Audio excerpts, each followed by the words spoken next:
Hello everyone, I'm delighted and honored to have Dr. Michael Pistiner, pediatric allergist from Harvard Vanguard in Boston, and Nancy Polmear-Swendris, program manager at the University of Michigan Food Allergy Program, also a camp nurse and school nurse, and both of them are here with us this evening to talk about sending your child off to camp with food allergies.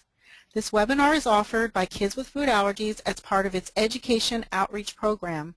I'm Linda Mitchell, Senior Vice President at the Asthma and Allergy Foundation of America, or AFA. Kids with Food Allergies is a division of the Asthma and Allergy Foundation of America. I have the privilege of being your moderator this evening. Guest presenters for all of our webinars are doing so as volunteers without compensation.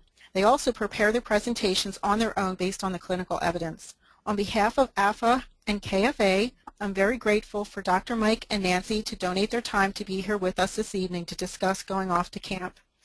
I know some of us may want to avoid the thought of camp while our kids are young, but sooner or later, as our kids get older, they'll be looking for some structure and some adventure during the summer.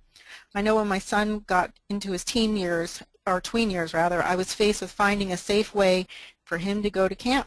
And so I had to just figure it out on my own, and so that's what this webinar is all about, to try to give you a head start on that.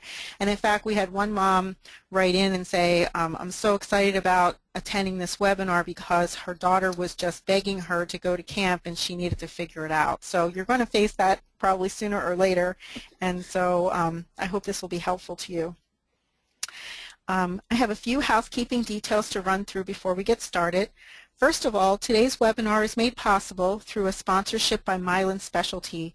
We rely on donors and corporate partners like Mylan Specialty for the financial support that enables us to develop education programs for families. Next, please remember that this webinar is of a general nature only and is not medical advice or legal advice.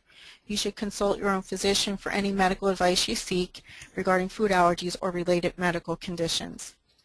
Today's webinar, as always, are being recorded, and while I'm speaking you'll see some polls pop up and you can participate in those, and we'll run the results by after I'm finished speaking. Later in today's webinar we will stop to give away some wonderful gifts from our corporate supporter Pasha Chocolate. The recipients of those gifts will be picked randomly from those still in attendance later in the webinar. And when we end the webinar, you'll see a survey, and you can rate the webinar and let us know what you think. And we do review those findings and use that to help guide our decisions for future webinars. So what I'd like to do now is introduce our speakers. Both of them also serve as medical advisors. Dr. Mike has been a previous medical advisor to Kids with Food Allergies, and Nancy is still a current medical advisor for Kids with Food Allergies. Dr. Pistiner is a pediatric allergist for Harvard Vanguard Medical Associates and a voluntary instructor of pediatrics at Boston Children's Hospital. He is the father of a child with food allergies and has a special interest in food allergy management and education in school, camp, and restaurant settings. You can read about his extensive other involvements and accomplishments on this slide. Nancy Polmear-Swendris, MED-RN, is the program coordinator at the University of Michigan's Food Allergy Program. Nancy is also a certified school nurse in the Ann Arbor, Michigan School District, and she's been a camp nurse for 30 years and an advisor to Free to Be Camp at Camp Westminster on Higgins Lake in Michigan. So Nancy and Mike, thank you so much for joining us here tonight. I'm just going to hand over the virtual microphone to you and you can get started.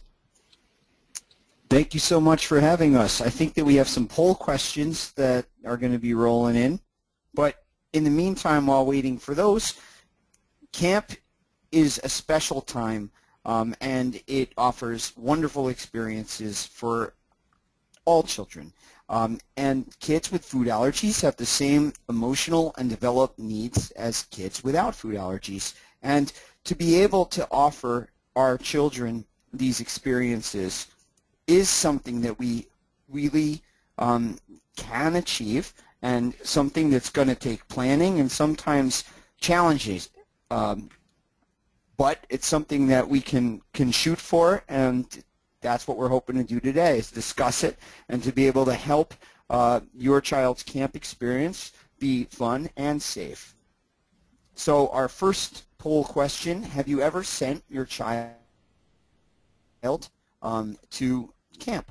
And it looks like I'm losing my 38% have not. And so these are obviously folks who are trying to find out more information and see if perhaps this summer experience is something we could pull off. And so that is the hope. The hope is that with planning and with the right information, you'll feel comfortable, and they will, and it'll be awesome.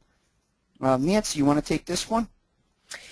So the next poll question is, what kind of camp are you considering for your child? And a very significant opportunity would be the overnight camp, which is 58%. Day camp, 26%. A specialized food allergy camp is 5%. Others, 5%. And not applicable is 5%. So that's actually exciting for us to think that a large amount of percentage of people are thinking about even sending their child to camp, and also about doing the overnight experience. Dr. Pistiner, next one. All righty. How old is your child with food allergies who may go to camp? And we have nobody less than 5. We have about 25% between the age of 5 years and 10, 8% between the age of 10 and 13, and 25% between 13 and 18.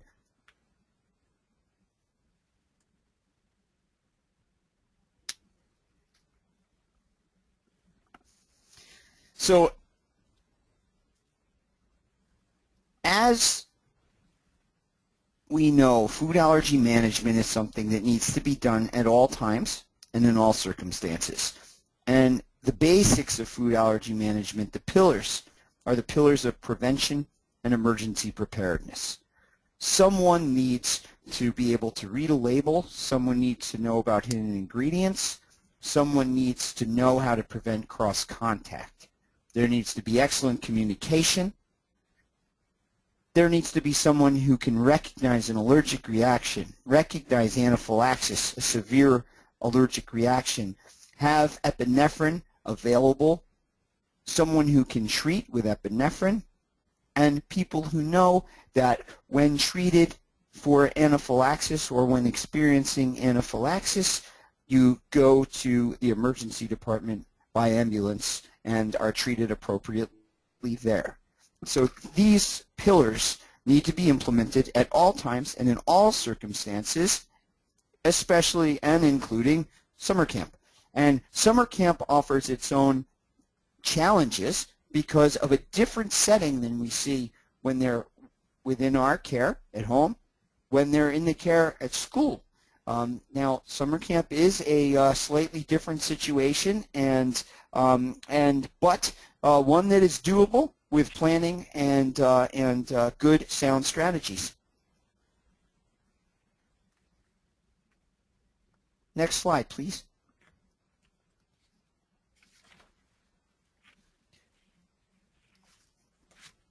Now, when it comes to food allergy management, about a decade ago in school setting, it really was the responsibility of the parents to make sure that policies were in place and were workable and that staff were educated. This was a tremendous parental burden.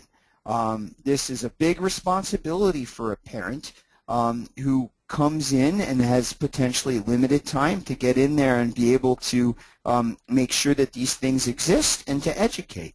Now, with guidance documents, with new laws sweeping across the country, this is something that's turning into something in the past, but in schools. Now, summer camp, for many of us who are going to be potentially sending our kids to camps, we may be in a similar circumstances than was typical for schools. We don't have state guidelines. We don't have laws that require policies, protocols, epinephrine. These are going to be things that we are going to have to make sure. These are going to be policies and procedures that ultimately we'll need to confirm and check in with those camps and make sure that this is something that's on their radar. And if it isn't on their radar, we'll need to make sure that it's something that they get on before the child actually starts. And so we still do have quite a heavy parental burden when it comes to food allergy management. That's where hopefully some of the camps more and more and will be handling this and making sure internally that these are things that are put in place. And then us as parents, we will be able to just confirm that things are going as we hope. Next slide, please. And that brings us to our first question. How do I choose a camp? So every camp is going to be different, and families are going to choose different camps based on different needs and different things that they're looking for. Safety is obviously something that is going to need to be taken into consideration when we have kiddos with food allergy. Some of camps will be half day, some will go to full day, some are going to be overnight. Some camps last 1 week, some camps all summer. Staff is going to be different in some of these camps. Some are going to be local, while others are going to be from different countries. The age of the staff can range from teenagers to senior age staff members. Campers can range from preschool age to young adults, counselors in trainings. Camps can be indoor. They could be spread over many acres of property. They can be field trip camps. They can experience most of their time outdoors doing outdoor excursions. So there's going to be a wide variety in camp. And while choosing a camp based on the approach to food allergies is going to be extremely important, we are going to need to couple this with the resources and what these camps have to offer, and be able to somehow put them together and make them work for our children. Next slide, please.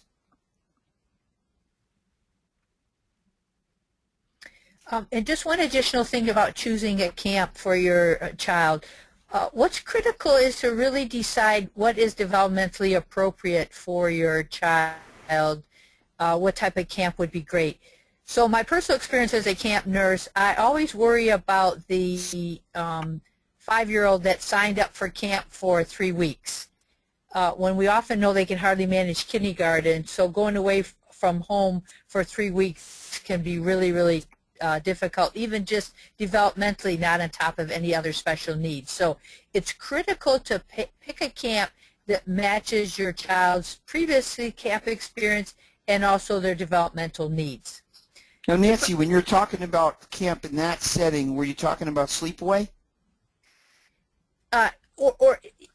Particularly, yeah, sleepaway is a big one, but even, right, sleepaway is the most significant one, yes, correct, because a 5-year-old could go to a day camp for 3 weeks and not typically have any problems, but more so that the 5-year-old going away from home overnight is a bigger problem, correct, yes.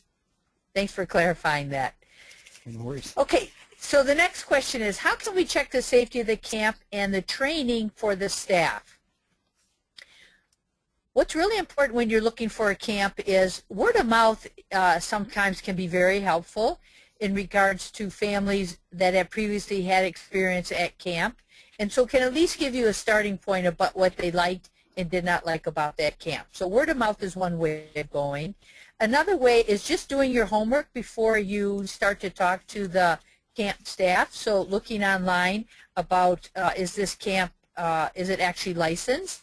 We all assume that all camps are licensed, but there are camps that get away with having families sign up to go to their camp without being licensed.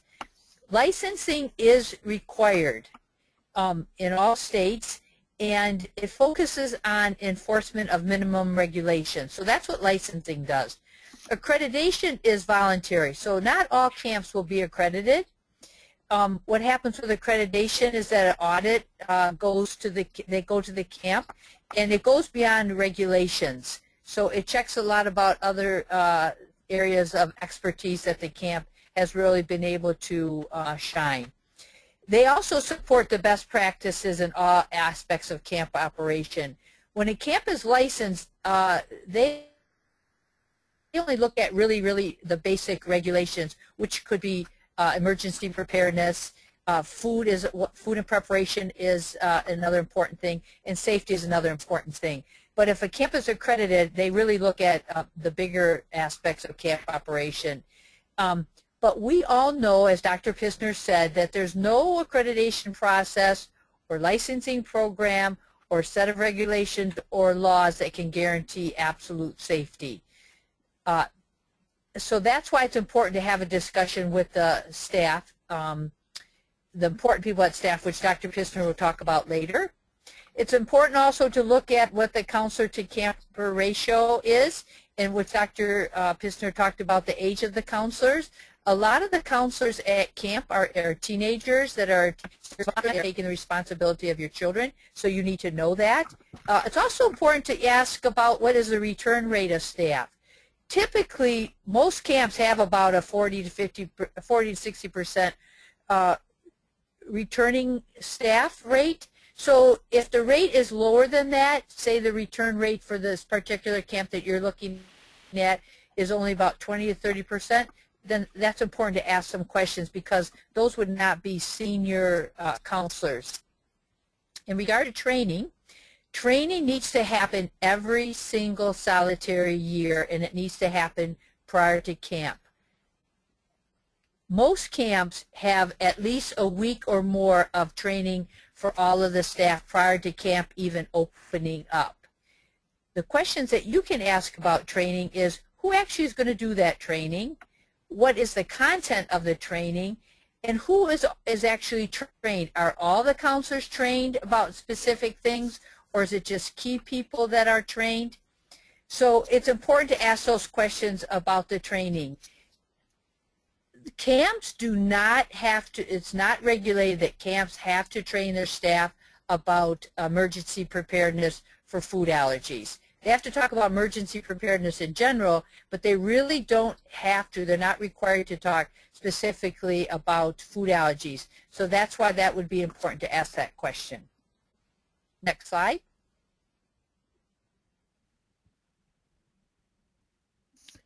Do I need to visit the camp prior to my child going? It is a really good idea. This way you can see the inner workings of the camp. If you have the ability to see it the year prior, when you can actually visit when it's actually in action, then wonderful. Sometimes we don't have quite that much lead time, and signing up for camp last week for some places, February, early March, these are times often that people start signing up and camp is not in session. But being able to visit, if they do offer walkthroughs, being able to talk with the director and other folks, especially the camp nurse if available, these are things that will be very helpful. This way also, if you do have the opportunity to have your child preview things, especially when it's going in action, this may be helpful not just for children with food allergies, but anybody who's going to be coming on to a new setting, but especially for children with food allergies. This may be something that can be really helpful, especially if food is going to be prepared and served there.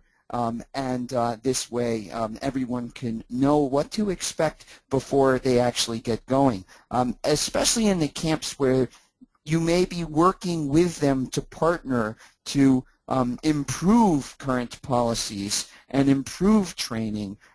This is where being able to actually set foot in the area and to be able to learn from what you see is going to be very important.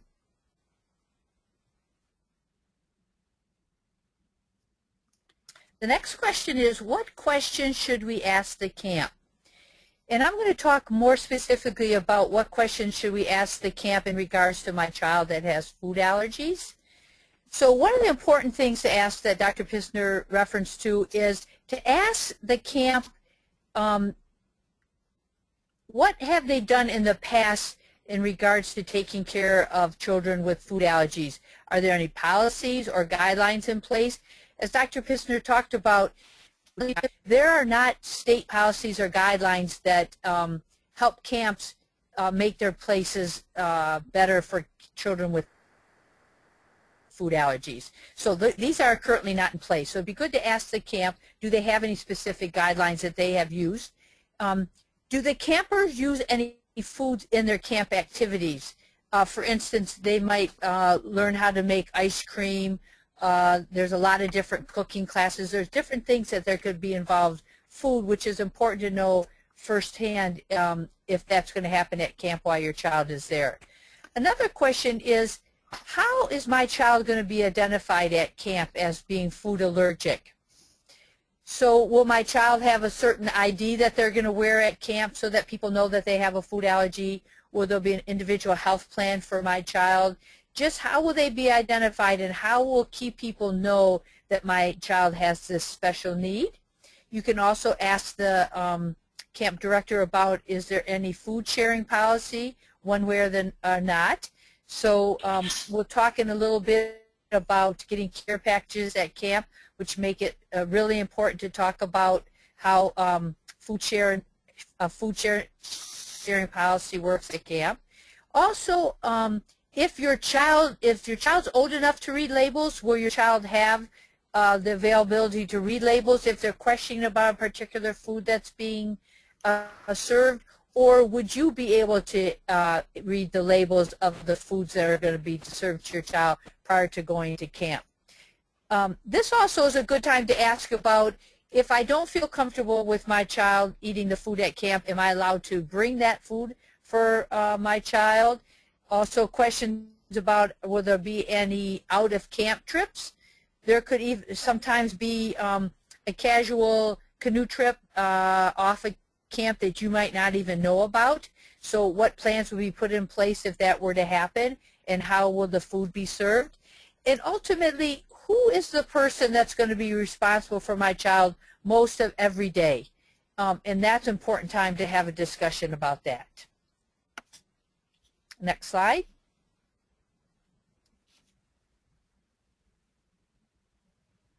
Nancy, before you get started, I had one of our attendees asked a question, and I am both a food allergy mom and on staff at an overnight camp. During our staff training, our nursing staff trains the entire staff, and cabins who have campers with food allergies have specific conversations with the nurses in the kitchen. What else can we offer our staff in terms of training during our staff week and our parents to help them feel safe? And Mike, you might want to chime in on this one too. Yeah, well, that's a great question, because I do lots of camp training for lots of local camps, and so that's a great thing to bring up. So it would be good to know who is actually doing that training. So this particular person is saying that actually a nurse is doing the training, which is great.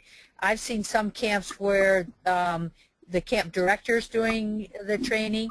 There are even times that we've done in the past, a parent will come in and do the training, like they've had to do at many schools previously. So a parent may come in and do the training. What I think is very important is, my experience has been, depending on when the training happens, training fatigue sort of sets in with this population of counselors, and sometimes they're more apt to be listening to what's going on than other times. I think it's important for them to always do a teach back. So you do the training, and then they actually would show you what they would do in case there was an emergency, and actually run a little drill.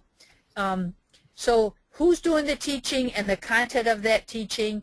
And then my firm belief is that everybody in camp should be trained on the basics of food allergy preparedness and emergency preparation. And to add to that, it sounds like your camp is really going at this the right way. One thing that they'll want to make sure is that every single staff member knows their role in the emergency protocol, whether they are directly responsible for a camper with a food allergy or whether they are just walking past campers.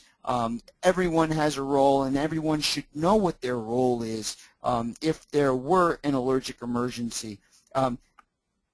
Emergency care plans would be something very useful for the campers or for the staff members who are directly responsible for the campers with food allergies, and the specific emergency care plans for these campers will be important for them to have access to. Copies that aren't posted on the walls because this is confidential information, but emergency care plans that the necessary staff have access to in the event of an emergency. Also with the specific campers, that the staff members who are responsible for them be trained on the specific auto-injectors that are available for those campers. So this way, everyone is comfortable and comfortably trained on the auto-injectors that they're responsible for. And Dr. Pistiner, just one additional thing that raised my attention. The other thing is how will the staff, so some camps, the campers are there for a long period of time, so you learn about those kids and you're prepared for them. Some camps, every single week there's a turnover of campers, so new campers, new needs, and so an important thing to find out is how that significant health information is communicated to the counselors that need to know that information on a regular basis. So how's it communicated? Is it by their individual health plan? Is there a list of information for each camper? But it's important to know how the counselors are going to know that information about my child. All right. Our next question is, who do I contact at camp? The director, nurse, food services, cook? I'd say yes, all of the above. And so obviously having a conversation with the director is going to be an important thing. Now, many camps are going to have a point person who they're going to direct the families to talk about children with food allergies. And having a discussion with that point person will be really important. In many cases, it will be the camp nurse. Even if it isn't the camp nurse, having a conversation with a camp nurse will be very important. Ultimately, being able to have access to speak with the person in charge of the camp nutrition services is going to be also a really great idea. Nancy, anything to add? In regard to the different staff people? Yeah, actually, before I totally punt to you, it also depends on when we're talking. If we're planning now for this summer, then speaking with the director, the camp nurse, and if available, the camp nutrition services would be great. But now if we're talking about the day of camp when you're meeting the counselors, then having a conversation with the people who are going to be directly responsible for your children really will be great. Being able to then tell them a little bit about your kiddo, be able to also hear back about their knowledge and understanding of some of the nuances of food allergy management will be nice. And so being able to have direct conversations with the people who are actually caring for your children will be something great, but something that may not happen now, but ultimately will happen closer to the beginning of camp. And if there are orientations that they allow your child to go to where they do have the potential to meet the people who are going to be responsible for their care, that's going to be an excellent time to have those conversations. And just a quick addition to what Dr. Pistiner said. So right now, a lot of us are contacting the director of camps because those are determined at the moment who those will most likely be. And this is a good time because it's not so crazy busy as it will be getting closer to camp to actually have that conversation with the director either by phone or by email. Most often, the nurses for a lot of these camps aren't even hired right now. So it's hard to have that conversation with those people, also the food services and the cook, but you can have a conversation with the director of how it will look with those people and the key roles that they play, and that then you set up an appointment to talk to those people when they do get hired and when they are on site so that you can have have a good conversation with them at that time, which is typically, it could be up to about a month before camp starts.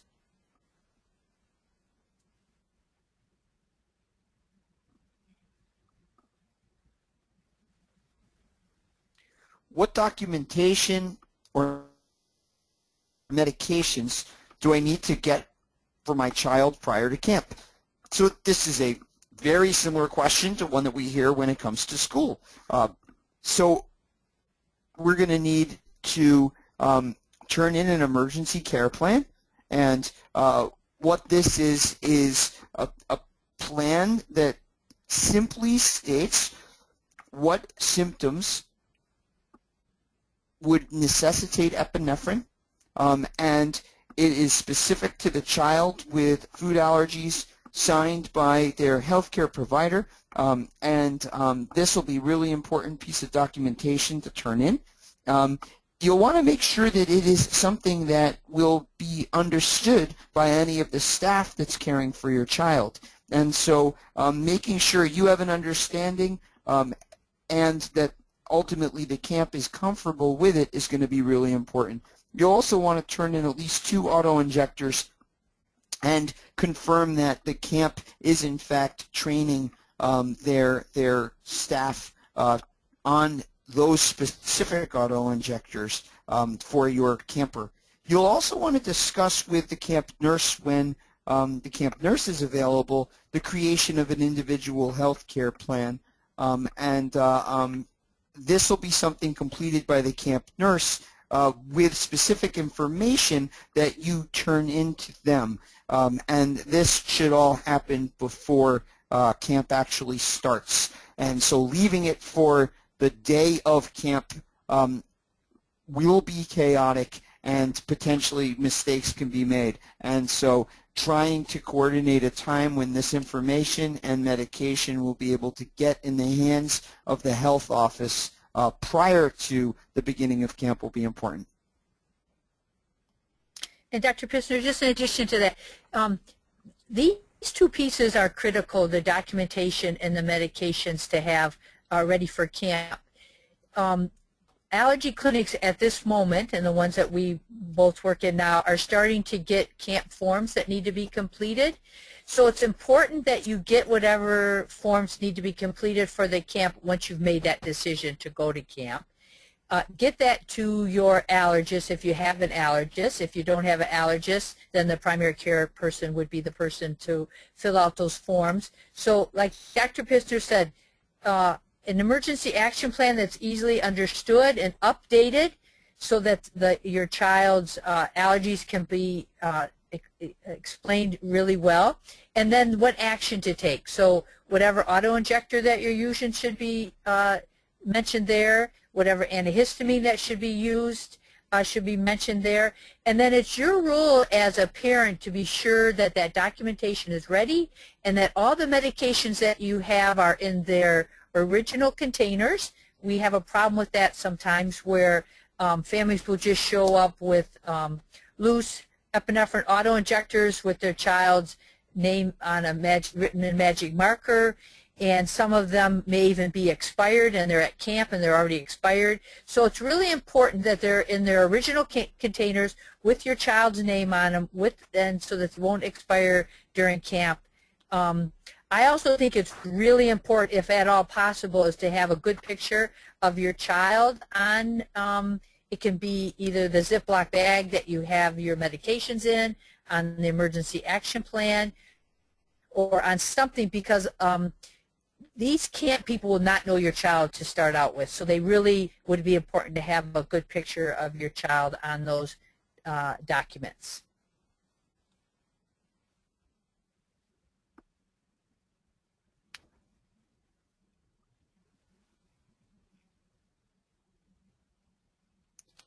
All right, our next question: where should epinephrine be kept at camp? Now, this is going to depend on the camp resources and the camp itself. In every situation, in every circumstance, we're going to need to make sure that epinephrine is readily available for children with food allergy. That it'll need to be close by, and it'll need to be, in the event that there is an allergic emergency, that there be immediate access to epinephrine, and that there would be a trained grown-up who would be able to assist and give epinephrine for anaphylaxis. Now, this can be challenging, as we talked about, the different settings that camp can be, and also the different exposures that we can have as far as temperature. Where can the epinephrine be stored, where it can be easily accessible, at the same time not something that can be forgotten or lost and left out on the hot ball field, and something that will be able to be wherever the child is in the setting of the day. Nancy, you have anything to add? Yes. So it sure depends on how large the camp is. That makes a big difference about how large the camp is. On occasion, if the camp is not too big, you literally could keep the auto-injectors in a central location in the clinic, and that would be adequate because it would be easy to get to that. It won't take much time. If the camp is large, or there's concerns about your child having more of an increased risk, and that the question will have to be about your child actually carrying the epinephrine auto-injector with them around camp, that's a whole other thing that we will talk about. I think there's a question being asked about that. As Dr. Pistiner alluded to, it is really important that epinephrine is very unstable in regards to temperature. So extreme heat can really make the epinephrine not as effective. And so it's important to give that, to be aware that if you give your child that responsibility of carrying around the epinephrine auto-injector, and your child is going to go on a canoe trip for an hour, where's the auto-injector going to be kept? You wouldn't want them to keep it sitting on the beach. Or like Dr. Pistiner talked about, the ball field. So you have to think about the practicality of your child actually carrying the epinephrine auto-injector around with them, and then also just about the safety of them carrying it around with them, how they would actually carry it in regards to them being so active. So it's important to know what the size of the camp is and how they typically would take care of an emergency if they would have to use the epinephrine. So now, ideally, it is an adult responsibility. A trained staff, a trained grown-up will be responsible for having the epinephrine available. And so situations when there's going to be a pass-off is going to be important for the camp to already have a plan for. If there are going to be different counselors responsible for different things, let's say there's music, and the music counselor happens to be responsible for the kiddos for an hour and a half, and then passes the campers off back to their general counselor, then there's going to need to be a pass-off of that auto-injector of the epinephrine. There may be a common bag where the counselors are passing back and forth not only auto-injectors but children's other medicine for unrelated things to food allergy. There should be some plan in place for this epinephrine to travel where it is going to be needed, unless, of course, it's centrally located in a place where it would be able to be accessible in an unlocked location readily for access to the children. Now, in some cases, and in some schools we've seen this too, where self-carriage is something that may be determined via working with families partnering with camp nurse, may be what is decided upon as the way to travel with the auto-injectors close by. Now, in this case, these are little kids, and so little kids forget stuff. And so knowing this is going to be really important because the auto-injectors need to be near them. At the same time, some kids, it'll work great with a fanny pack, but some kids it won't. And so taking some of these things into consideration when coming up with a plan is going to be important. And it'll be something that it's not going to necessarily be one size fits all, especially with the different developmental needs of our kiddos and the different resources that the camps have. Dr. Mike, I have a question from, what about going on canoe trips or where the epinephrine could get wet? Would using a waterproof carrier be a way to solve that problem? Well, I'll tell you, my personal, my what we do is we use Ziploc bags. And so we take our auto-injectors, put them in Ziploc bags inside the usual carrying case. So if there was a dunking, then the Ziploc bag would keep the water out.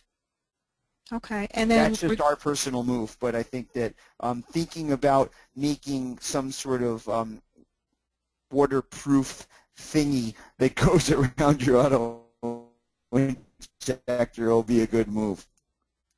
Okay, and then with regard to self-carrying it, and some of these carriers are really thin up against the body, would that have to take some extra precautions during the summer to keep it from getting too high in temperature? So if you as a person are comfortable, then it should be all right. It's best to have it at room temperature, but sometimes it's going to be hotter. If you do leave it baking on the beach, then that's going to get to temperatures that really can degrade the epinephrine. Keeping it in a glove box, definitely. But if you keep it on your body and you need to seek shade and you need to seek cooler temperatures, then the epinephrine will be going with you. Now, if you are out in 105-degree weather, coming up with some way to figure out how you can keep the epinephrine from being on such a heat excursion for a long time will be important to think about.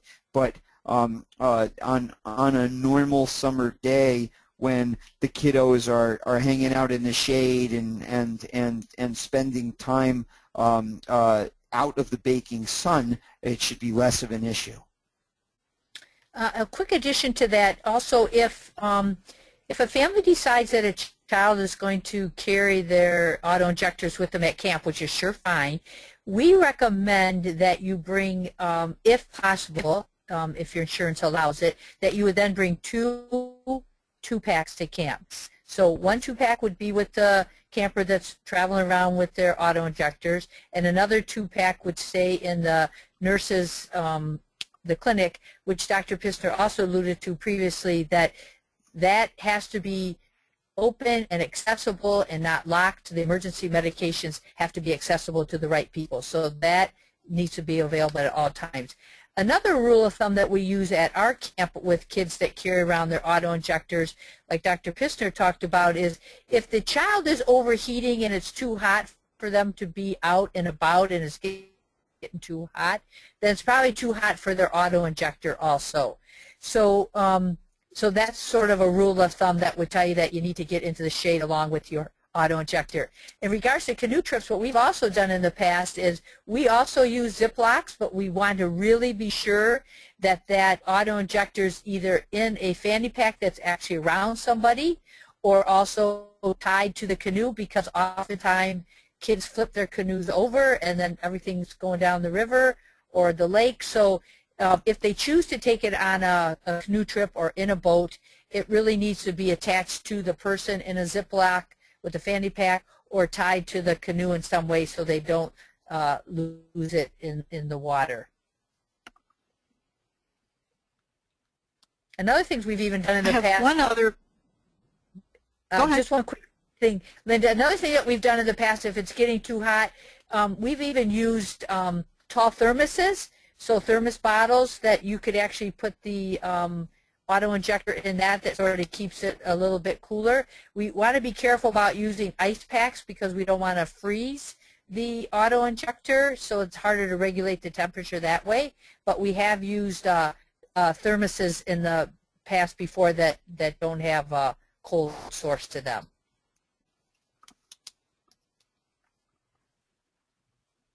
Okay, thank you. I have a question that was asked a few minutes ago that I didn't get a chance to read to you, and that is, this is a Daisy Girl Scout camp, and there's CPR trained folks there, but no medical personnel. Is that, like, what kind of extra things would you have to do to feel comfortable in making a decision that you could send your child in a situation like that? Great question. So I'm also a Girl Scout leader and been a Girl Scout leader for a really long time. I've gone to many Girl Scout camps with kids. So It depends on if it's if it'd be just like if you feel comfortable with that same staff taking care of your child during the DAISY meetings where there's often food and that they're trained adequately. That's one thing. Another thing would be if the actual leader is not going with your child, they're going to Girl Scout camp, is not actually your leader going to Girl Scout camp, then I think that's an opportunity to offer training yourself if they don't have official food allergy training. We know that people that are first aid CPR trained really might know absolutely nothing about food allergies. So I think it's important to find out from them if they've been specifically trained on food allergies, and if they have not, this might be the time that the parent offers that training specific to their child. Dr. Pistiner, anything else? You know, what I also realized that we haven't spoken yet about is being able to have potentially close proximity to emergency services and good communication and ability to get them there. And so one of the things that is going to be important is access to emergency services. And so in a camp where they may not have the most trained staff and where a camp nurse is not available, then having access to emergency services and having a quick response time is going to be even more important. So these will be things to take into consideration and to want to weigh in with. And then as far as when you are going to be responsible for training, then we'll get to this in a bit, but using resources to assist you with this training could be very helpful. So there aren't things that are forgotten, and so some of the key steps that are going to go into this education are going to be easily delivered. Dr. Mike and Nancy, I just want to let you know it's 10 of 8, so I'll have to move along a little bit. And I just want to mention to everybody that we have, as a compliments of attending this webinar, we have Red Cross food allergy, I think it's anaphylaxis training coupons that we would be happy to send you for free training. So when you get the follow-up email from us, if you're interested in that, just hit reply and send it back to us, and then I'll arrange to have the coupon so that you can take that free training. Okay, so we have a few more questions, and we'll speak quickly about that. So one is, how does intake and the first day of camp work? It sure varies from camp to camp, but my personal experience is anytime that there is intake of a large amount of campers, it's quite busy and can be confusing. So that's why it's important before your child comes to camp is to have conversation with those key people, which would hopefully be the camp nurse and the camp director, about your child's special needs, so that when you're handing them off to those key people on the day of intake, then there's not so much information that you need to share with them. Some children even come to camp on a bus, and that they don't actually, the parents don't actually bring the child to camp. So however that communication needs to happen, it's important to have it before it gets busy and crazy, and that the key part is that the correct documentation comes with your child along with their medications, and that they're clearly labeled with your child's picture on them. We can go to the next question. All right, so then this question is, my daughter is allergic to peanuts. Should we make sure that her camp is not free? Now, the issue of not free or not aware comes up very frequently in the school setting and in the camp setting. Ultimately, what needs to be done is those pillars of prevention and preparedness need to be implemented at all times and in all circumstances. Now, the issue of specific allergen avoidance and restriction of specific allergens does come up, and at times can be useful depending on the developmental age of the children, the resources of the staff, the ability to clean for cross-contact.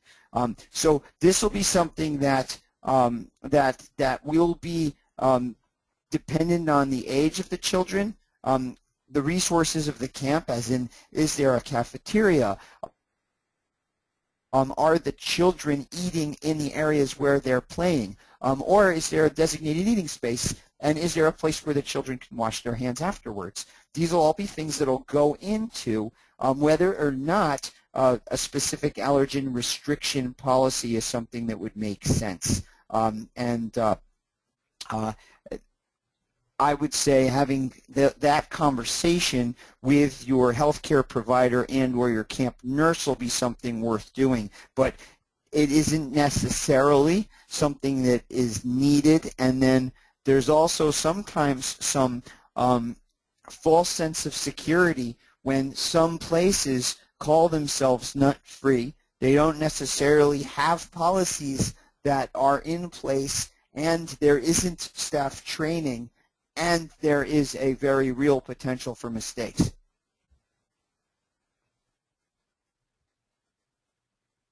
Next question. Next question is, does there need to be a no food care package policy? That would be something that would be hard to change if the camp has a big history of kids receiving care packages at camp. So the question would be to find out, first of all, if there is even an existing policy in regard to care packages, and do these care packages allow food to be sent to camp. Another question to ask is there ever food eaten outside of the dining hall? There are some camps that have very strict policies about only eating food in the dining hall due to many reasons. One could just be because of all the animals that are around, and that attracts more animals. So it'd be important to ask that question. Also, there's a lot of different policies about eating actually what we call in your bunk or in your cabin or in your tent. There's a lot of policies that would suggest that you're not allowed to do that. One of the big reasons is really, once again, is due to all the animals that are attracted by that food, but also more risky for some of the kids. If food is allowed to be sent to camp, then it would be great to ask if only food that has labels on it be sent to camp. Often families will make things or bake things and send them, and then we have food there that we don't know what the contents or the ingredients are. Also it's important that if this food care package is allowed, then it's really important to talk to those campers about no sharing policy of food from those care packages. So that's an important conversation that you would have with your own child. Dr. Pistiner, do you have anything to add? Yeah, and the interesting also way to think about it is that having packages that can be sent also then affords the families of children with food allergies to be able to send them specific treats and snacks that are known to be safe. But again, mistakes can be made, so having the staff double check and triple check is going to be important. So reading the labels on those things, and again, if there are going to be care packages, a very sound step to increase potential safety and decrease mistakes is to make sure that there's labels, that there's no sharing, and that there is a strictly enforced policy, whatever it may be, that the staff are aware of, that is going to make it so there isn't going to be accidental exposure to food allergen and cross-contact. Next question, please.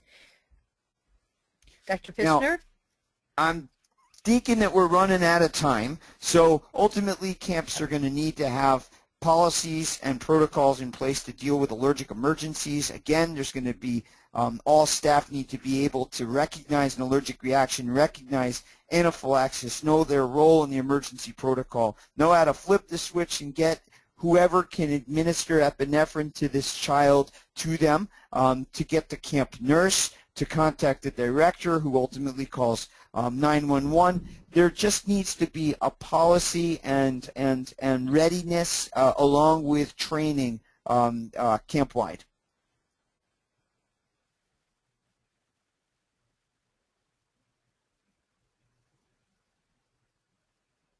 And doing this from scratch is extremely challenging. A question that came in was, are there online cheat sheets, handouts, resources kids, cooks, counselors to take to camp. And so I'm going to interpret that as what resources can help camps pull this off, what resources can help families know what camps should be doing. If we can go to the next slide, please, because you don't need to do this alone. You don't want to go from scratch, and you want to use resources to pull it off.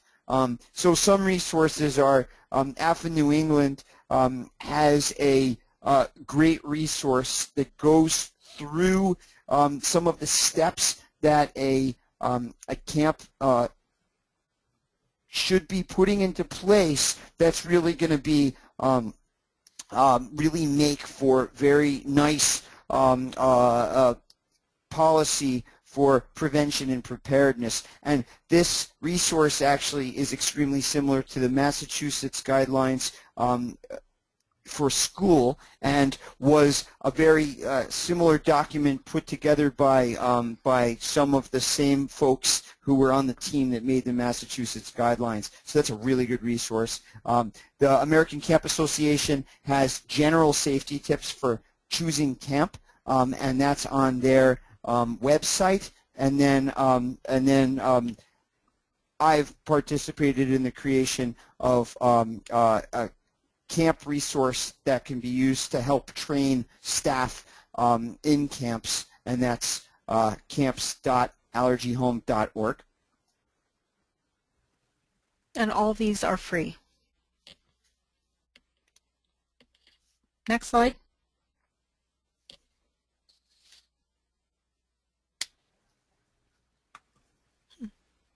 I think that might be the end of the Linda, slide. are there any other questions?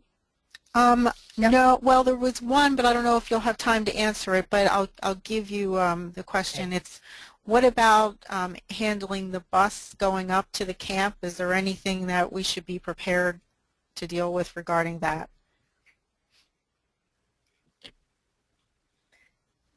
I would quickly answer that. First of all, is there going to be food on the bus at all? And if adults on the bus are trained in recognition and prevention of an accidental exposure and ability to treat anaphylaxis if necessary, would just be my quick answer. Mm-hmm. Dr. Pistiner, anything? Buses are always challenging in the school setting and the camp, and ultimately there will need to be a grown-up who can administer epinephrine, recognize anaphylaxis, and there should be a no eating policy on the bus. Thank you, thank you. Well, I want to thank you both for taking the time to be here to enlighten us about the challenges of dealing with camp and food allergy, but it can be done, and you've given us a great bunch of tips and resources that we can use in order to plan for our children to make that leap into some fun summer adventure. So I want to thank both of you so much for sharing your knowledge with us.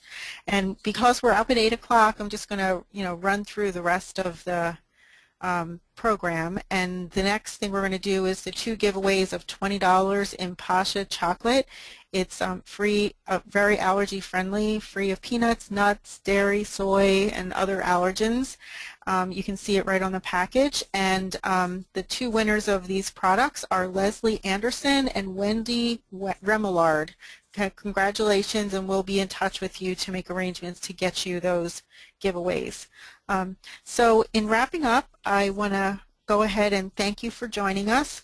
Our next KFA webinar is actually later this month on March 31st. Deborah Indurato, who's a dietitian, is going to spend a full session talking about the nutritional concerns for allergen-restricted diets. So please join us for that. It should be a really jam-packed webinar. We had Deb on last year as part of a school food allergy thing, and we just ran out of time, and she had so much more that she could have shared, and we just weren't able to get her to do the full program. So we're doing a whole hour with Deb next time. And if you're in the Atlanta, Southeast Pennsylvania area, please consider joining us in Atlanta on May 3rd. We're doing a joint program with Food Allergy Kids of Atlanta. It's going to be at Perimeter Mall, which is in the Atlanta suburbs, and it's going to be a morning program, and it should be a lot of fun. It's going to be a walk inside the mall, vendors will be there, and Kyle Dine, who's an allergy musician who does wonderful entertainment, for children will be the entertainment there, so it should be lots of fun. So in closing, I just want to say thank you so much for joining us. Kids with Food Allergies is a nonprofit organization. We're part of the Asthma and Allergy Foundation of America, the nation's oldest and largest asthma and allergy charity. If you found today's session valuable and would like to see that we continue this webinar series, please consider making a donation to support Kids with Food Allergies. And oh, I forgot to tell you about where in the world is my Epi. Mel, can you go back to that slide? We have a current photo sharing campaign going on all social media channels, Facebook, Twitter, Instagram, and all you need to do is share a picture of your child carrying his or her epinephrine or you carrying it for them. Just making sure, we're just trying to emphasize that your epinephrine should go wherever you go, wherever you are in the world. So tell us where you've gone with your child's epinephrine, and we will be picking one winner monthly, and the winner will receive $400 worth of certified allergy and asthma-friendly products, and you get to choose what those are from a sheet of offerings. So it's really kind of a nice giveaway. And then the next slide, Mel. Also, don't forget we have the largest online support community for families raising children with food allergies. It's on our website, kidswithfoodallergies.org. And next slide, Mel. Our little sneak peek of what's coming up in just a couple of weeks. If we can get the slide to advance, our new website is going to be launching in a couple of weeks. We've been spending what seems like an eternity getting it finished for you. It's going to be mobile responsive, so it'll work on any mobile device.